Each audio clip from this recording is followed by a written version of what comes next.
Assalamualaikum warahmatullahi wabarakatuh. Alhamdulillahi rabbil alamin. Wassalatu wassalamu ala rasulillah wa ala alihi wa ashabihi wa man tabi'ahum bi ihsanin ila yaumiddin, amma ba'd. Akhwati fillah, a'azzani Allahu wa iyyakunna. Kita lanjutkan pelajaran kita fit tafsir. Wasalna fi surati Al-Mutaffifin. Kita sudah sampai di surat Al-Mutaffifin. Fa Al-Mutaffifin adalah surah Madaniyah. Surah Madaniyah. Wailul lil mutaffifin. Allah Subhanahu wa ta'ala mengatakan wailul lil mutaffifin. Wailun adalah kata azab dan kata ancaman dari Allah Subhanahu wa ta'ala untuk al-mutaffifin. Ma ma'na al-mutaffifin? Al-mutaffifin artinya disebutkan oleh Allah Subhanahu wa ta'ala di ayat selanjutnya. Kata Allah Subhanahu wa ta'ala, alladzina idza iktalu 'alan nasi yastawfun. Mereka adalah orang-orang yang jika meminta takaran mereka dari manusia, mereka pengen takaran mereka itu penuh, tidak mau dikurangi.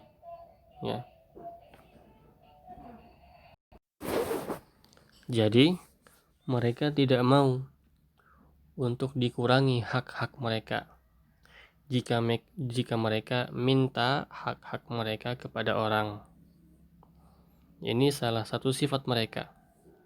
Kemudian kata Allah Subhanahu wa ta'ala, wa idza kaluhum aw wazanuhum yukhsirun.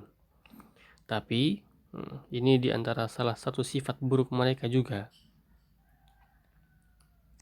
yaitu apa? Jika mereka memberi sesuatu kepada orang, memberikan hak orang lain, seperti timbangan, dan takaran, mereka juga tidak mau rugi. Mereka al-mutaffifin ini biasanya mengurangi hak-hak orang lain. Nah, ini adalah salah satu dari cara mencuri harta-harta manusia dan tidak adil terhadap manusia itu sendiri. Mereka ingin mereka dipenuhi haknya, tapi mereka tidak mau untuk memenuhi hak orang lain. Fahadza yusamma al-mutaffifin.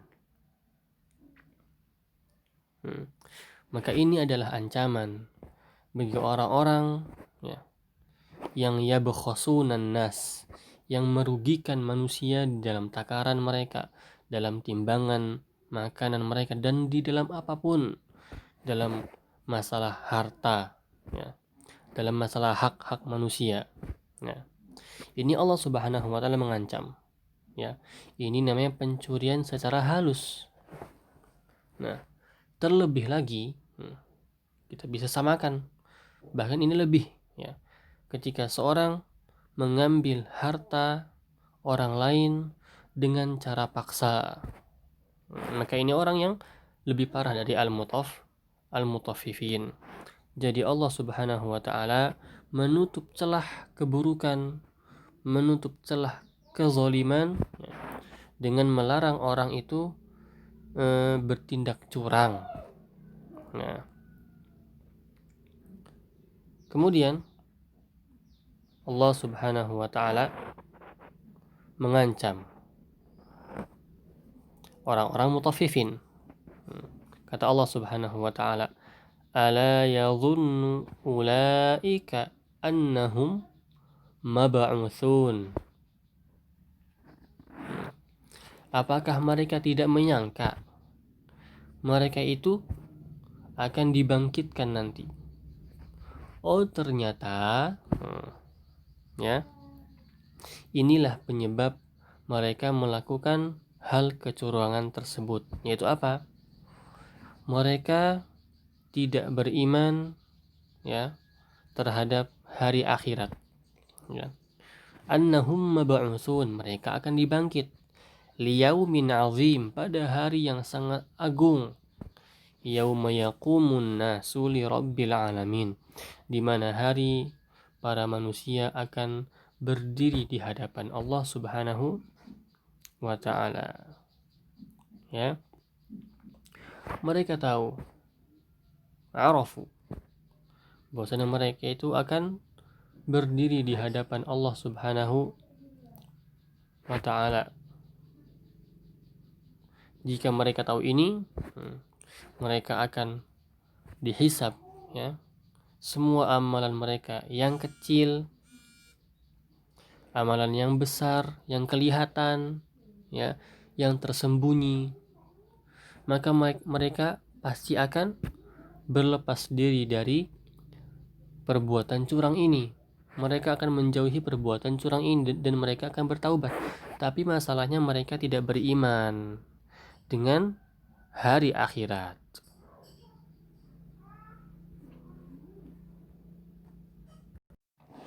Kemudian kata Allah Subhanahu wa taala, "Kalla inna kitabal fujjari lafi sijjin." Tidak sekali-kali, sungguhnya buku-buku orang fujar ya, orang fajir, orang buruk ya, semuanya mencakup di sini. Fajir mencakup orang-orang kafir, orang-orang munafik, orang-orang fasik. Semuanya mencakup di sini. Di mana? Lafi sijjin. Ma makna sijjin? Nah, sijjin ya, itu lawan kata dari illiyin. Lawan kata dari illiyin. Nanti akan disebutkan di surah Al-Mutaffifin, namanya illiyun ya. Illiyun itu adalah tempat buku-buku yang baik-baik. Nah, berarti sijjin adalah tempat buku yang buruk-buruk, tempat catatan-catatan yang buruk-buruk, tempatnya di mana? Di sijjin. Ada yang mengatakan bahwasannya sijjin itu adalah tempat yang paling bawah kerak bumi. Asfalul ardis sabi'ah, kerak paling bawah ya, kerak ketujuh paling bawah di bumi. Tempat orang-orang fajir ya, di situ tempatnya. Nah, wa ma adraka ma sijjin. Nah, di sini dijelaskan oleh Allah Subhanahu wa taala apa itu sijjin. Nah, kata Allah, kitabum marqum. Kitab, catatan, buku yang marqum. Apa artinya marqum? Marqum itu adalah artinya kitab-kitab yang menyebutkan perbuatan-perbuatan buruk. Ya. As-sijjin juga dinamakan diartikan dengan tempat yang sempit. Ya. Itu arti as-sijjin. Kemudian kata Allah Subhanahu wa taala, "Wailun yawma idzil lil mukadzibin." Celakalah pada hari itu orang-orang yang berdusta.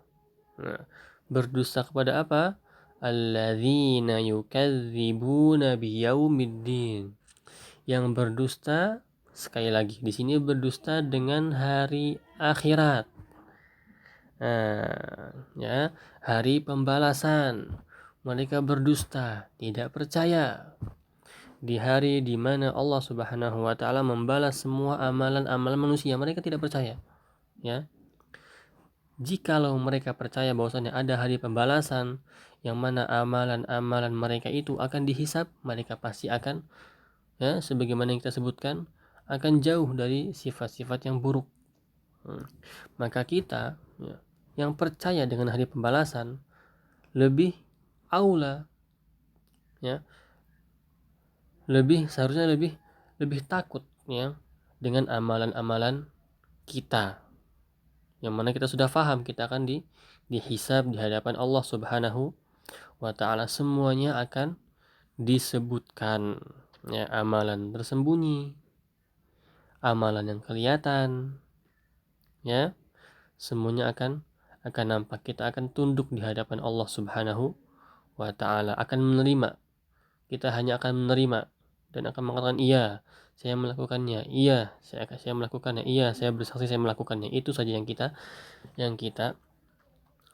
lakukan, yang kita bisa lakukan di situ. Kemudian kata Allah Subhanahu wa taala, "Wa ma yukadzibu bihi illa kullu mu'tadin athim." Karena di sini kata Allah Subhanahu wa taala, tidak ada artinya orang yang berdusta dengan hari kiamat kecuali mu'tadin athim, ya, kecuali orang-orang yang menantang, mu'tadin athim, ya, yang menjadikan halal haram dan yang menjadikan sesuatu yang haram halal. Dan juga mereka adalah orang-orang yang athim. Athim artinya banyak dosa. Orang-orang yang mempunyai banyak dosa. Nah, inilah yang membawa mereka kepada kedustaan, dan yang membawa mereka kepada kesombongan, sehingga mereka menolak kebenaran. Kata Allah, mereka itu mu'tadin athim itu gimana sifatnya? Idza tutla alaihi ayatuna qala asatirul awwalin.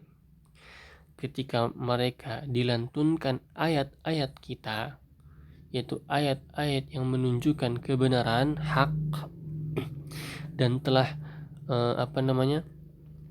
telah jelas, telah terbukti kebenaran apa yang didatangkan oleh Rasulnya, tapi mereka masih mendustakannya, masih ngotot, masih ngeyel. Bahkan mereka mengatakan, qala asatirul awwalin. Ini hanya perumpamaan kisah-kisah zaman dahulu saja. Ya. Tidak ada manfaatnya, hanya kisah-kisah biasa. Yang buruk disiksa, yang baik akan diberikan nikmat. Ini hanya ya seperti kisah-kisah dongeng saja.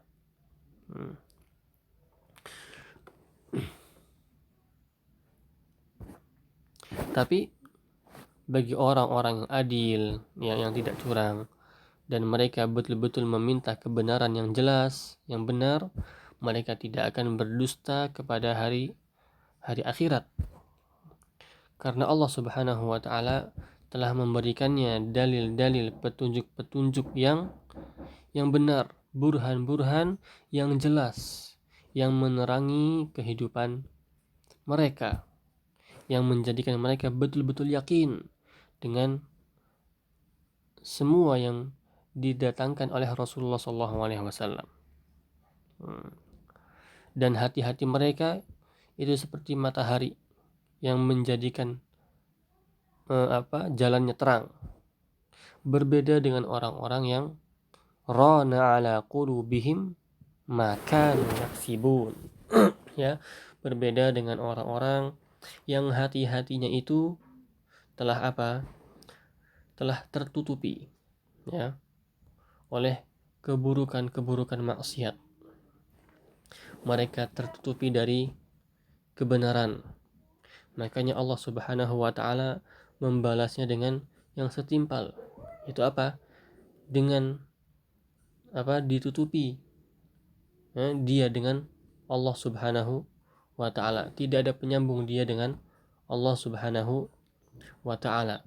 Sebagaimana mereka itu, ya, tertutupi di dunia dengan ayat-ayat Allah Subhanahu wa taala. Mereka jauh dari Allah Subhanahu wa taala. Kemudian kata Allah Subhanahu wa taala, "Tsumma innahum lasalul jahim."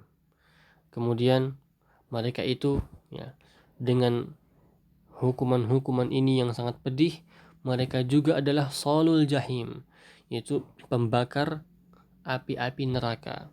Yang mereka menjadi kayu bakar api-api neraka, pembakar neraka jahim. Ya, hina sekali. Ya, akhir mereka, ending mereka.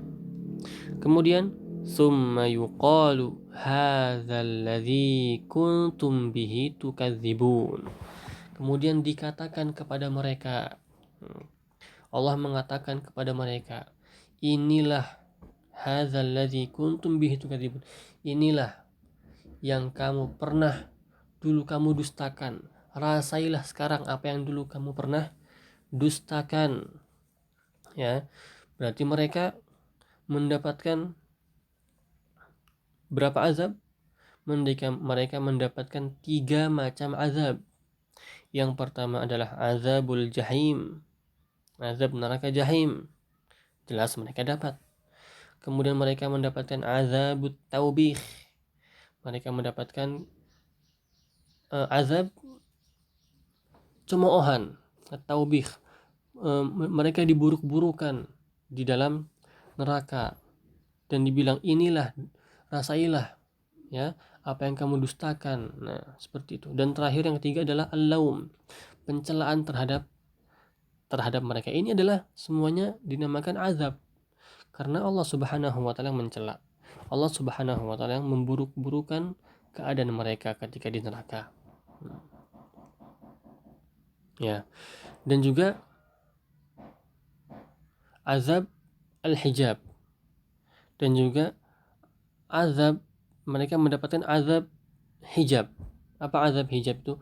Azab yang mana mereka tidak akan hijab, mahjub, tertutup oleh Allah Subhanahu wa taala. Karena Allah Subhanahu wa taala murka terhadap mereka, ya. Marah terhadap mereka.